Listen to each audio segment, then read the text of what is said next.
Gundam.tk presents High Grade O Gundam.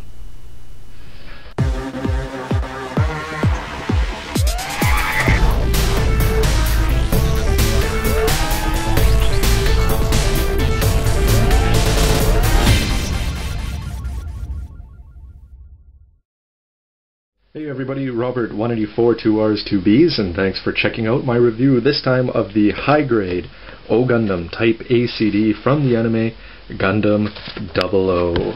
Don't forget you can check out lots of other reviews on the website.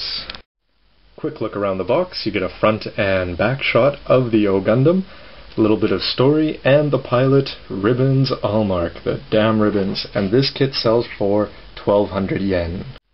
On the back you can see it's pretty cool that you can have a GN particle drive or a proper GN drive, and you can switch those on and off. And here it shows some of the poses, including the just about to get owned by Setsuna, dashing into action, shooting its pretty small pistol, and an unpainted look at the O Gundam. So if you build it out of the box, just snap it together, it's gonna look like this. If you already saw the preview, you'd see that when you crack it open, you're going to get a manual. And then the plates are pretty simple for this kit. You're going to get an A plate right here with clear red, gray, and orange, a very small blue plate, and a very small white plate. So this is probably the fewest parts I've ever seen on a high-grade Gundam. Set of polycaps and 2 pink beam sabers. And what's great about this is that, of course, the O Gundam only uses one, but you can give the other one to the Exia R2. For stickers, you're going to get just a simple set of eyes, and this goes in the middle of the green section on the chest. But if you paint that, then you can get away with that. As far as the manual itself, it's basically a redo of the cover, and I really like this old-style line art. It looks very, very original Gundamish. Crack open the thing, you get 2 pages of nice color poses, and 4 pages of instructions, with a 5th page thrown in the back for good measure. When you put all the parts together, you're going to have a shield, a head with a neck joint attached to it, the chest unit with the beam saber, and on the back is the GN drive, which you can swap in and out with this one, GN particle, whatever.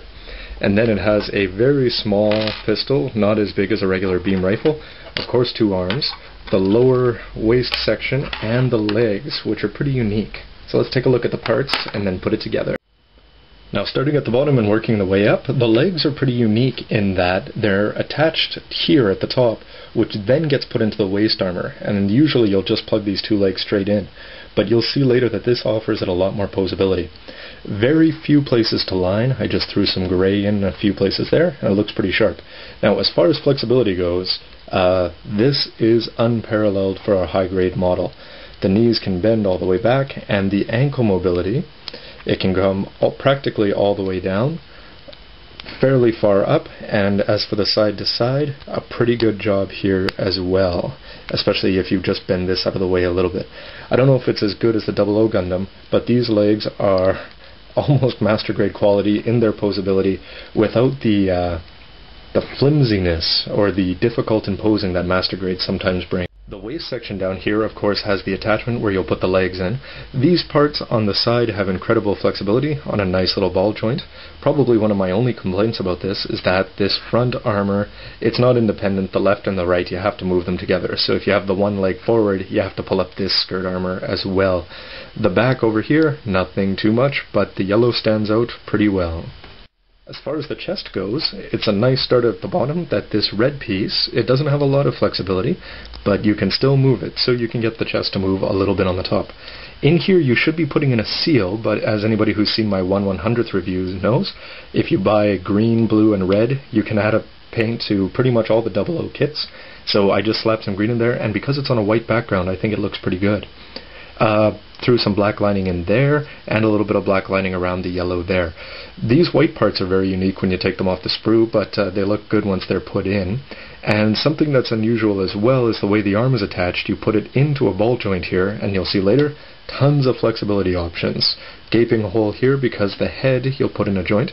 And at the back, this GN drive, you can snap it off somewhat, and instead of that, you can put on this one, if you prefer lacet to ribbons, I guess.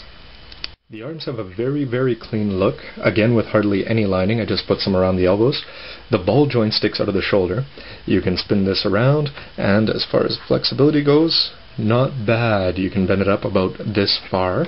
Nothing fancy down below, and just a regular hand on the wrist. So this weapon is a beam gun, and it's very simple, but, you know, sort of reminds me of something a Jim would use in First Gundam. But it's very simple, and it sets off well with the beam saber.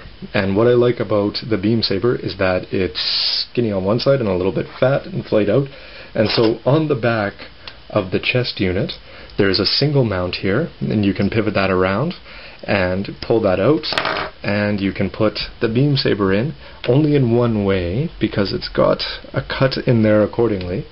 But this beam saber, I like it a lot more than a regular one, and like I said, you can also use this for Exia R2. The shield is a nice take on the classic design without the big yellow Crusader cross.